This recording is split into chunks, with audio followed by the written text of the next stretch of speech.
Hey guys, welcome back to my channel. If this is your first time here, my name is Jess and this is my sweet baby girl, Elliana Grace.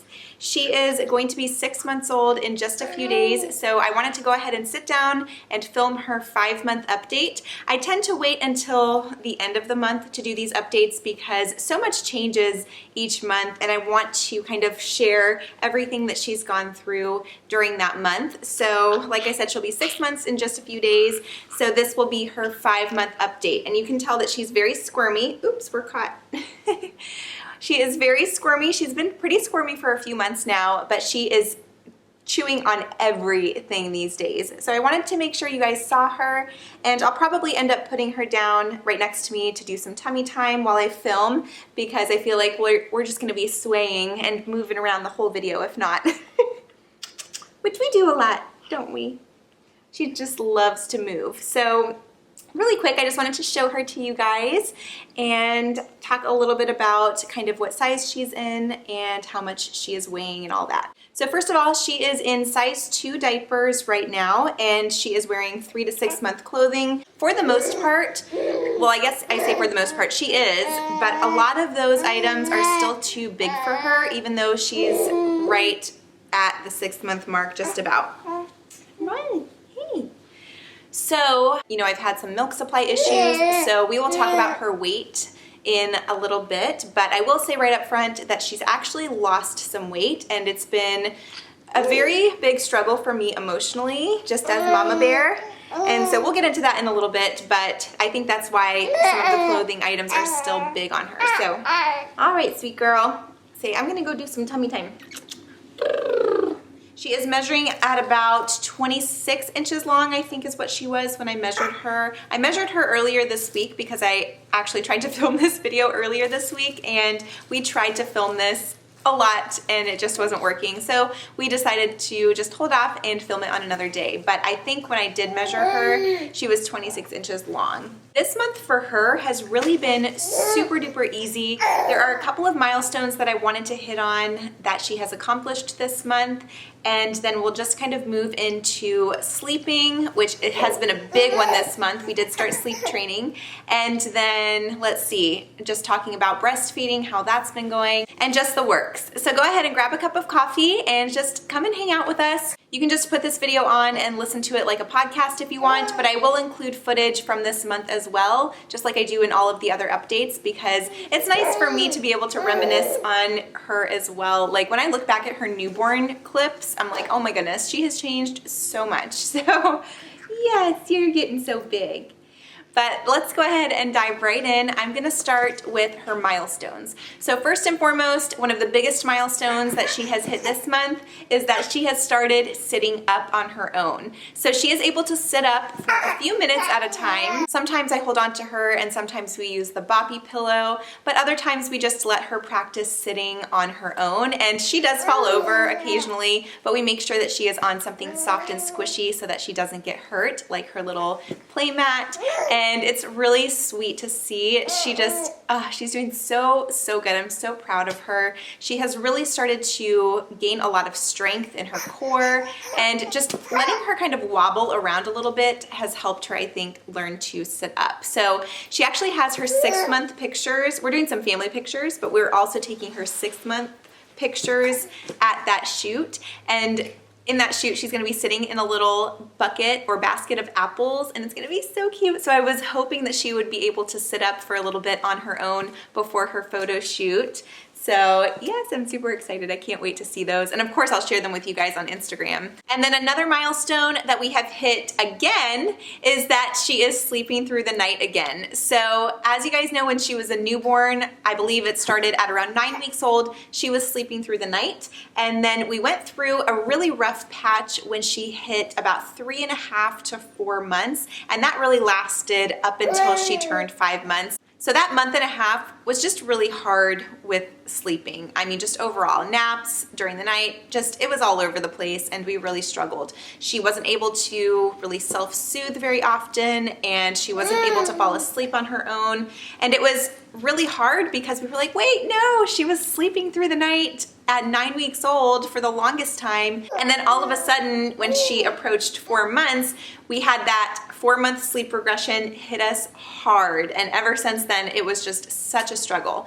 So during that last week of the 4th month, we purchased Taking Care of Babies. And I was a little skeptical because I was like, you know, training a baby to sleep shouldn't be this hard. Like, what are we doing wrong? I felt like we were trying everything. We read all the books, we read everything online, we watched YouTube videos, and we just couldn't seem to figure it out. And you know, we weren't being consistent with one thing. We were trying a lot of different things. So that's, I think, where we could have probably done better, but we are first-time parents and everything is a learning experience for us. But you guys, Taking Care of Babies, for those of you that recommended it, thank you so much.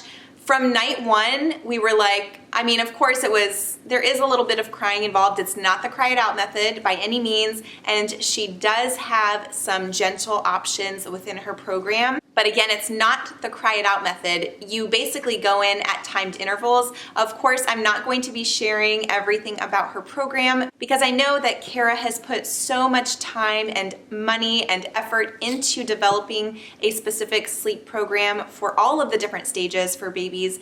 And there's just so much that goes into that. She's worked really hard to create that. And so I won't be sharing exactly what her program is, but I will say that it definitely worked for us. I want to say by night 6, she was able to fall asleep on her own in her crib. So we had transitioned her into her crib on the day that she turned 5 months old. She had been sleeping in our room prior to that in the bassinet, and then we moved her into the pack and play, and the pack and play was not working. But we moved her into her crib on the first night of sleep training with Taking Care of Babies. And, you know, we kept going in and checking on her, and we were following the program exactly. And by night 6, she fell asleep on her own with no crying, and she slept for 13 hours through the night straight. I didn't have to get up and feed her, nothing. It was amazing, such a miracle. I mean, I am so much more well rested. She is very well rested. It has been so wonderful. Now, I will say for the past, is that yummy? For the past, I would say 3 or 4 nights, because of my milk supply issues, like I said, if you've been following me on my Instagram, Insta stories, I have been actually waking her up to feed her in the middle of the night because I feel like she has been really hungry because she's not getting the calories that she needs during the day since my milk supply has been so low. So I am going to do a separate video. I don't know if I'm going to include it maybe with my postpartum video, or maybe I'll just do a separate video on my breastfeeding journey and how everything has been with breastfeeding.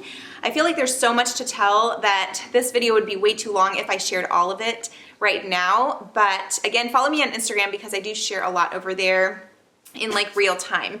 So basically, in a nutshell, she is sleeping through the night, doing absolutely wonderful, but I have been waking her up to nurse just for the past few nights or so because I feel like she's hungry, and if I don't go in and wake her up and feed her, then she's gonna end up waking up and she's just gonna be really hungry and fussy, and I just don't want that. So I have been doing that for the past few nights, but I haven't needed to up until just a few nights ago. She sleeps anywhere from 11 to 13 hours a night. She goes down anywhere between, I would say, 6 and 6:30. The first night she went down at 6, I think it was 6:15. Chaz and I were like, okay, it's still daylight. Like, what do we do with all of this time? I didn't know if I should go and be productive or if I should watch Netflix or just spend time with Chaz. And we ended up just hanging out and watching Netflix together, and it was perfect. I mean, we just didn't have to do anything. We just had all this extra time because before she wouldn't fall asleep until almost 10 p.m. and now she's going to bed before 6:30 and she's sleeping until, 6 to 7-ish in the morning, sometimes later, sometimes 7:45. So it's been so great. So that has been a huge milestone. Taking Care of Babies was awesome. If you are a mama that is struggling getting your little one to sleep, seriously, Taking Care of Babies was life-changing for us. It was worth every penny. When I saw the price tag, I was like, I don't know if I want to spend that just to help get my baby to sleep. But Elliana has not really been a great sleeper ever since she was little. Like I've mentioned in some of my other videos, we have some friends who have a newborn that sleeps all the time, and I'm like, Elliana did not sleep like that. Like, she just didn't, and she took a lot of cat naps, but I don't know. I mean, she did sleep through the night, I guess, at 9 weeks, but it's just been kind of up and down. And since we're on sleeping, I may as well go ahead and mention her naps, because she is napping really well now too. So she takes anywhere between 2 and 3 naps a day. So her first nap is usually between an hour and a half to 2 hours, maybe 2 hours and 15 minutes long. And Kara, with Taking Care of Babies, says that your naps should be no longer than 2 to 2.5 hours. And she does share that in, I can't remember if it was on Insta stories or on her Facebook stories. So I feel like that might be okay to share, because she has shared that publicly, not just in the class. And I believe you can find a sample schedule on her blog as well. So I will link her website down below, because it has been super duper helpful. So for example, Elliana might wake up at, let's say she wakes up at 6 a.m. Typically she goes down for her first nap around 2 hours after that. That's when she starts to get a little fussy, and that's when I know she is getting tired. So say she falls asleep at 8 a.m. She might sleep until around 9:30-ish. So I'll go and get her out of her crib, nurse her, and then we play, and we just have a wake or activity time for the next 3 hours or so. So at that time, that's when we go do our running around if we have errands to run, or just, you know, basically if we need to go grocery shopping or just anything, that's the time that I use for that. Then about, like I said, 3 hours later, she goes down for her second nap, and there's no set time. I don't have her like on a timed schedule. It's more of just paying attention to how long she's been awake. So sometimes she doesn't wake up, like the other morning she woke up at 7:40 in the morning. And so that schedule would look a lot different. So her first nap of the day wouldn't be until around 9:40, because that would be around 2 hours after. And again, I just follow her cues. I just pay attention to what she needs. So she would go down for her nap, say she slept an hour and a half to 2 hours, and then it would be 3 hours-ish after that, that she would start to get sleepy again, and I would help her get ready for a nap. And then we would go from there. So on a day where she wakes up later like that, like at 7:40, she would probably only take 2 naps that day, because she woke up so late in the day. Whereas on a day where she wakes up at 6 a.m., she would probably have a 3rd nap later in the day, but those 3rd naps really only last, she doesn't sleep very long for those, probably 30 minutes to 45 minutes. And then that just kind of ties her over until bedtime. And like I said, she goes down for bed anywhere between, I guess, 6 and 7 typically, but she starts to get really fussy around 5:30 to 5:45, so we can tell that she's getting tired and that she's getting ready. So, yeah. I'm gonna come hang out with mommy. And then something else I wanted to mention in regards to sleeping is that we have been using the Owlet. So basically it's a little sock that goes on her foot while she is sleeping, and it monitors her heart rate and her oxygen level. And I can look it up on the app on my phone, so I can see, I can check on her to make sure everything's normal. And then you can see that I actually have the base station right back here. It will light up green if her readings are normal. And then there are some other colors that will show if the sock is, say, disconnected, or if it becomes loose, things like that. So I really, really like that. We were using the Snooza, as many of you know, for her during the newborn stage, which we absolutely loved. But as she got older and she started becoming more squirmy like this and rolling over in the night, then it started to fall off. And actually, speaking of that, she has started to roll onto her stomach during the night. So she actually is a stomach sleeper most of the time. She either sleeps on her side or her stomach. The first night that she rolled onto her stomach, her little face though was pushed kind of like into the mattress, and it scared me so much. So I had Chaz go in there and kind of adjust her a little bit, and she was awake for like the next 3 hours or so. So we were like, oh, what do we do, you know? I think he had actually picked her up and flipped her onto her back again, because we were worried that she was just on her stomach. So the second night we were like, oh, well, maybe let's just turn her head a little bit to make sure that she can breathe and that her face isn't in the mattress, but we can leave her on her stomach. stomach, because everything that we were reading said that once they are able to roll from back to tummy and tummy to back, they should be fine to sleep like that because they can get themselves out of any kind of situation if they can't breathe. But of course it still like makes you nervous. So the second night she did the same thing, and so we just kind of turned her head to the side and she stayed asleep. So that worked. And then every night since then, she has been able to manage it just fine on her own. She is all over that crib. I mean, I click on the baby monitor during the night, just throughout the night, because I always want to check on her periodically, and she's all over the crib. I mean, she's sideways, she's on her side, she's on her tummy. She'll be at one end one time that I check on her, and the next time I check on her, she'll be at the complete opposite end of the crib. So she is just a little roly-poly. A little roly-poly, yeah. A little roly-poly, a little roly-poly.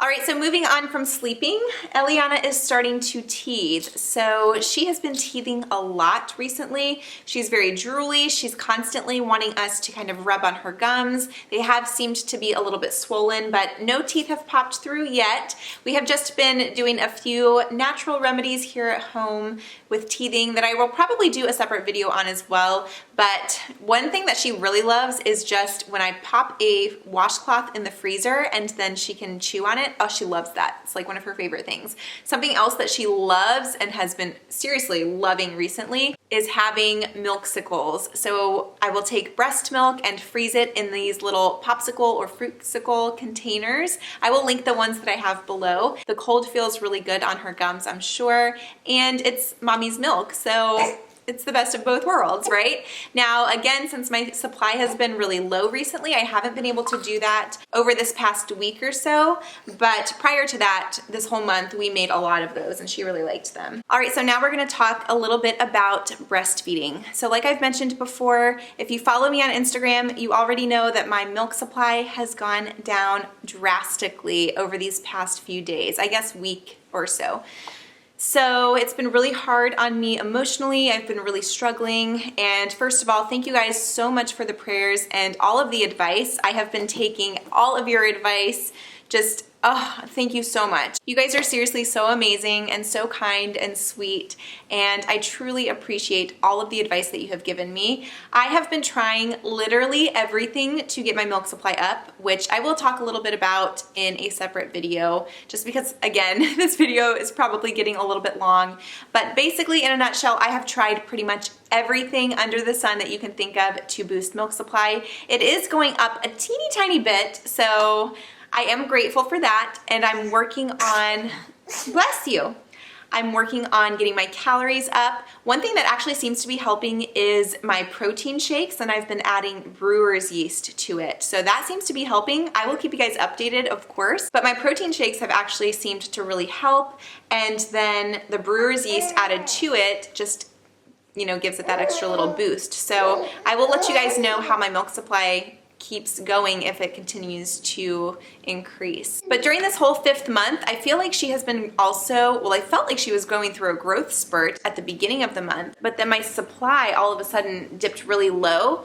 But up until then, it just seemed like she wanted to nurse constantly, and I thought, oh my goodness, she must be just so hungry. She must be going through a growth spurt. But then I started to realize, oh, maybe she's just truly not getting enough milk. Maybe she's just actually really hungry. So once I started realizing that my supply was actually really low, because instead I was trying to pump to see how much I actually was producing, and I scheduled an appointment with a lactation consultant, and yes, my milk supply was so low, like she had me nurse her while I was there on both sides, and from both breasts combined, she got less than an ounce. So that's just not enough. And when we weighed her there, she was actually 13.8 pounds. And when she was 4 months at her 4-month appointment, I believe she was 14.4 or 14 something. So she's actually lost a little bit of weight over these past 2 months, which is not what I was hoping for. So I did get really upset at that appointment. So we did have to supplement with formula twice. And honestly, like I was so, I didn't want to do it if I didn't have to. But you guys, it got to the point where I was like, okay, my baby's hungry. and she needs to be fed, and that's all that matters. And the moment that I gave her that bottle of formula, you guys, she just grabbed it and chugged it down. She did not want to let that bottle go. And leading up to that, you know, I was trying to nurse her and she was just pulling off and just really fussy because nothing was coming out. And so when she got that bottle, she just chugged it. She scarfed it down. And then I picked her up and kind of laid her on my shoulder, and she immediately relaxed. She calmed down and she fell asleep, and she slept for a little over 2 hours. So once I saw that she was so relaxed and calm after she had a full belly, I was like, wow, she was really hungry. And then it made me feel better about giving it to her because, you know, it doesn't matter how I'm feeling. It matters if my baby is fed. I mean, it does matter how I'm feeling too, but that actually made me feel better just seeing that she was so content after that and she felt better. She had a full belly and she was able to take a nap. She was able to sleep. And so that, as her mama, made me feel so much better about supplementing with formula. Up until I actually did it though, I was just really nervous about it. And you know, this whole breastfeeding thing it's hard. In my mind, I was like, oh yes, I want to breastfeed my baby for as long as possible. I'm healthy. I eat really well. I should have no trouble producing milk. You know, I stay hydrated with my huge Bubba cup always, see? But seriously, I'm like, I shouldn't have a problem breastfeeding, and I do. And so it's just hard. So for those of you who have struggled with breastfeeding, I feel you. For those of you who are feeding your baby's formula, you guys rock. There is nothing wrong with it, and the fact that our babies are getting fed and getting what they need and are happy and content and they can relax and grow just should make us all feel great. I mean, we're doing everything that we can to take care of our babies, and that's what it comes down to. So that's something that I really have, I just like got chills. I just, you know, you think things are gonna go one way in parenthood, and you know, as first-time parents, you don't really know what to expect, or you don't really foresee the struggles that you might face until you actually face them. And that was one of those for me, and that has probably been the biggest struggle that we have come to so far. But we're getting through it, and I'm still working on getting my milk supply up because I do want to breastfeed. If I have to supplement with formula here and there, I feel a lot better about it. Like I said, I don't want to have to do it if I don't need to. That's just my personal preference, but if I need to, then so be it. So anyway, I just wanted to throw that out there because it has been a struggle, but we're working through it.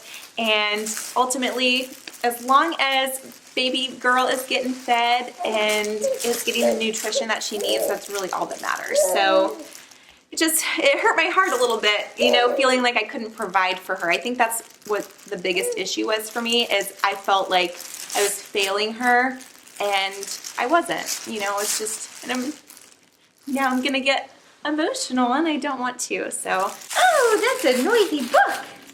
This is what you're hearing, by the way. This is actually a really cute book. We found this on Amazon.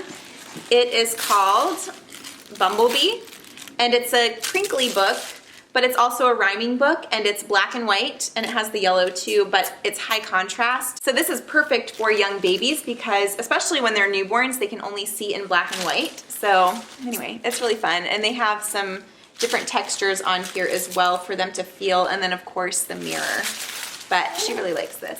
Boop, boop. So I'm gonna go ahead and wrap it up here. If you are not yet subscribed, please subscribe and join the family. And next month, in her 6-month update, we will have a lot of exciting things to share. We have her 6-month or family pictures coming up. And another biggie for next month is that we will be starting solids. So we will actually be doing that not this weekend, but next weekend, because she has her 6-month appointment, and then we'll be starting solids after we talk to her doctor. But yes, so exciting. And that will help with her calories as well once we start giving her some solid foods. So anyway, that is what has been going on this past month. It's been a little bit up and down, but there have been so many positive things that have happened this month. Basically, we're just gonna be working on milk supply, and next month should be a fun one. So thanks so much for watching. I'll see you guys next time. Bye.